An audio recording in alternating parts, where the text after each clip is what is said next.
Maka saya katakan tadi bahasanya presiden sedang dalam perenungan yang sangat mendalam. Dan bermain di Saya tepi jurang. yakin. Hah? Bermain di tepi Oh itu memang tipikal beliau. Makanya sering orang-orang yang kurang canggih mengikuti ini kecemplung duluan.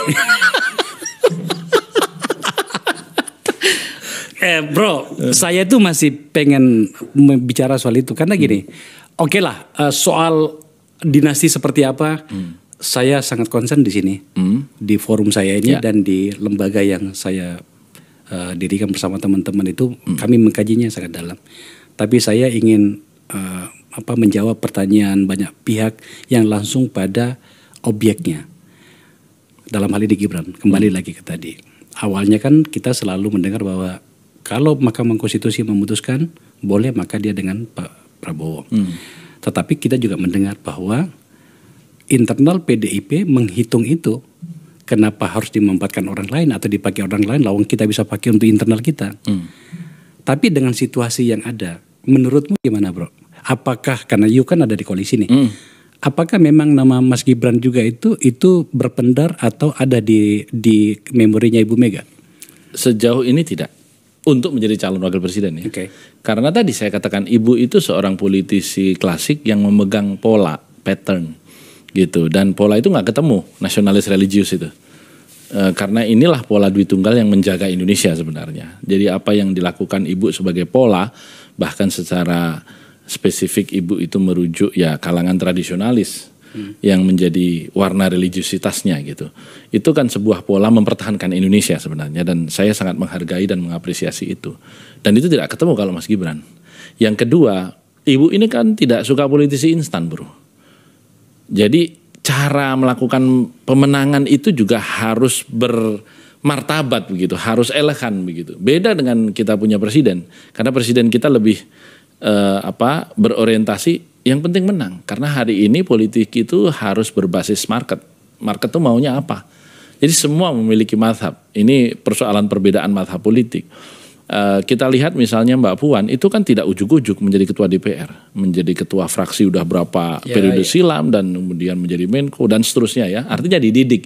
Ibu Mega sendiri menjadi ketua umum setelah menjadi ketua Jakarta Pusat. Jadi sama berproses. Nah hanya kan hari ini kita berhadapan dengan politisi-politisi instan yang memang itu juga sebuah fenomena. Nyatanya politisi instan ini banyak menangnya juga belakangan ini gitu. Jadi ini seni disitulah yang saya kira memang kemudian akan menjadi timbangan akhir dari keputusan ini. Yang kedua, kalau kita berbicara kembali lagi, bisa jadi presiden sekarang ini dalam proses perenungan yang sangat mendalam, karena sekali beliau itu memilih hal yang salah. Ya, katakanlah misalnya memilih Mas Gibran yang jelas-jelas PDIP ini dibiarkan bersama Prabowo. Saya katakan dibiarkan karena kan dipindangnya sudah berkali-kali nih. Nah dibiarkan, artinya dibolehkan. Itu kan di titik itu jelas Pak Jokowi berhadapan dengan Ibu Mega. Meletakkan Mas Kaisang dan membolehkannya menjadi ketua umum PSI saja secara psikis sudah bermasalah. Karena di internal PDIP kan ada aturan satu keluarga itu harus semuanya PDI Perjuangan. Mungkin secara formal bisa bergilah, dia kan sudah punya kakak sendiri. Tetapi problemnya Kaisang ini menerima kartu PSI ini rumahnya presiden. Gitu loh. Jadi kalau kemudian mengatakan kakak sendiri ya, tapi soalnya dia kan nggak punya rumah, kan ini kan jadi perdebatan konyol begitu. Tetapi kita tahu persis di usia belia para putra-putra presiden ini, tentulah perundingan di meja makan itu ada begitu, dan itu hal yang wajar. Dan yang harus dihitung adalah ketika beliau membolehkan Mas Gibran untuk diambil Pak Prabowo misalnya menjadi calon wakil presiden, di titik dan di hari itu beliau berhadapan dengan ibu. Dan itu dilakukan pada sisa masa yang tidak lama lagi beliau turun. Padahal partai ini masih akan terus berkelanjutan. Ini jadi persoalan tersendiri saya kira. Dan itu pasti dihitung. Karenanya mengapa kemudian muncul bahwa presiden sedang dalam perenungan yang sangat mendalam soal ini.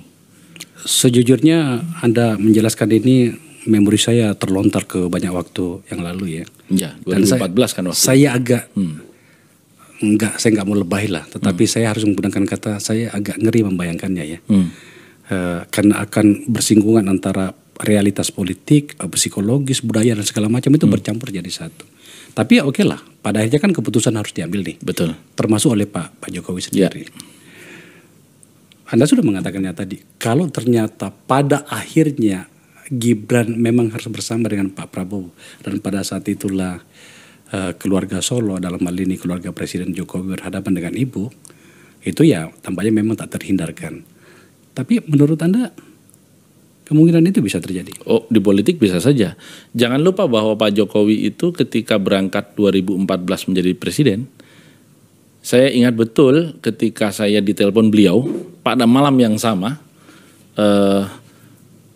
Pak Prabowo menelpon dan kemudian bertemu dengan saya di Kempinski waktu itu, karena saya punya ketum Pak Surya Dharma Ali, pada waktu itu saya masih sekjen di P3, menyampaikan kira-kira itu Romi Bapak ajak bicara sendiri deh kira-kira, karena dia belum 100% mesti diajak bicara lah gitu. Maka saya ditelepon pada waktu itu, Pak Prabowo menemui saya di Kempinski dan saya pertanyaannya standar, Pak, kalau Bapak menjadi presiden, Indonesia ini mau Bapak bawa kemana? Wah, beliau langsung pidato, dilakukan ini, dan sangat sistematis. Selesai 10:30, saya baru keluar dari Kempinski, Pak Jokowi menelpon. Beliau masih gubernur waktu itu dan masih di rumah dinas. Mas, kita ketemu. Waduh, jangan Pak, saya bilang itu. Saya nggak enak kalau saya ketemu sendiri. Enggak, kita bicara aja. Saya pengen ketemu sama Mas Romi, bukan sama sekjen P3. Ya udah deh, saya belok. Akhirnya saya ketemu beliau di rumah dinas gubernur dan saya tanya hal yang sama. Pak, kalau Bapak menjadi presiden, ini mau dibawa kemana? Termasuk yang kedua, saya klarifikasi apa yang disampaikan Pak Prabowo dalam beberapa menit sebelumnya. Pak, apa betul ketika Bapak berangkat menjadi gubernur DKI itu Pak Prabowo yang bawa? Pak Prabowo yang mencarikan partai politik dalam tanda petik. Yang ketiga yang membiayai. Bahkan jumlahnya pun disebutkan. Dan saya kira ini kalau di googling masih banyak lah. Angka-angkanya bertebaran. 60 sekian miliar lah gitu. Nah, waktu itu Pak Jokowi mengatakan betul memang Pak Prabowo pada satu masa datang ke Solo menyampaikan permintaan agar saya mau menjadi gubernur DKI. Saya bilang saya nggak punya partai politik. Oh, nanti partai politik yang saya yang carikan. Salah satunya punya saya sendiri. Yang kedua saya sampaikan saya nggak punya biaya. Nanti saya yang biayain. Nah, tapi apa betul Pak kemudian betul-betul dibiayai? Wujudnya apa? Wujudnya iklan. Beliau mengatakan itu iklan saya atau iklannya Pak Prabowo. Dalam 30 detik iklan itu lebih banyak saya sama Ahok atau lebih banyak Pak Prabowo, katanya begitu kata Pak Jokowi waktu itu. Memang lebih banyak Pak Prabowo, berarti bukan iklan saya kan gitu. Jadi ada sejarah di mana Pak Jokowi dicalonkan oleh Pak Prabowo dan kemudian berhadapan dan mengalahkan Pak Prabowo. Gitu. Jadi kalau hari ini kemudian kemungkinan yang tadi Anda sampaikan, apakah mungkin? Sejarahnya ada.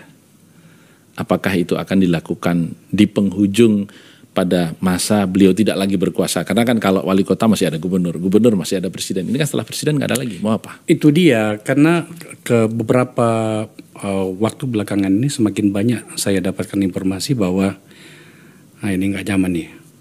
Tingkat ke PDIP-nya itu Pak Jokowi itu sebenarnya tidak terlalu kental. Ya, beliau yang jelas formil kan bukan pengurus sama sekali. Itu dia. Yang kedua, kenapa kemudian spekulasi bermunculan Gibran akan diperbolehkan? Karena memang balihonya di mana-mana, Bro. Jadi begitu saya mendapat informasi ada baliho muncul satu, standar sebagai pimpinan partai saya langsung cross check ke semua ketua DPC sama ketua DPW, WA semuanya laporan. Posisi ada nggak gitu. Ini bermunculan, Bro. Lampung sudah ada, Labuan Bajo sudah ada, Manggarai sudah ada, di seluruh NTT sudah ada, Kalimantan Selatan sudah diangkot-angkot gitu. Ada yang bersama Prabowo, ada yang masih sendirian. Artinya kan ini masif ya? Iya, artinya masif. Pasti ada yang kerja. Pasti ada yang kerja, gitu. Itu yang saya katakan. Dan itu tidak mungkin hanya sekedar tes ombak. Kemahalan, Bro, kalau tes ombak pasang se-Indonesia. Kalau medsos atau di Akbar Faisal boleh lah gitu. Boleh lah. Ini kok dari ujung sampai ujung gitu ada ya. Iya. Gitu. Tapi kan ini pertanyaan agak konyol, tapi kenapa apa kita bicarakan. Wajar kan kalau kemudian Pak Jokowi memikirkan apa potensi atau kemungkinan yang terjadi di masa depan kan. Kita tahu arah pertanyaannya seperti apa. Malah tapi kan, wajib memikirkan. Iya makanya. Iya artinya memang semakin menguatkan pikiran kita bahwa itu memang bisa terjadi ya. Yang saya maksud itu adalah ya Gibran akan bersama dengan Pak Prabowo gitu. Diputuskannya atau dibolehkannya Kaisang sebagai ketua umum partai yang berbeda dengan Pak Jokowi, menurut saya bagian dari eksperimen itu.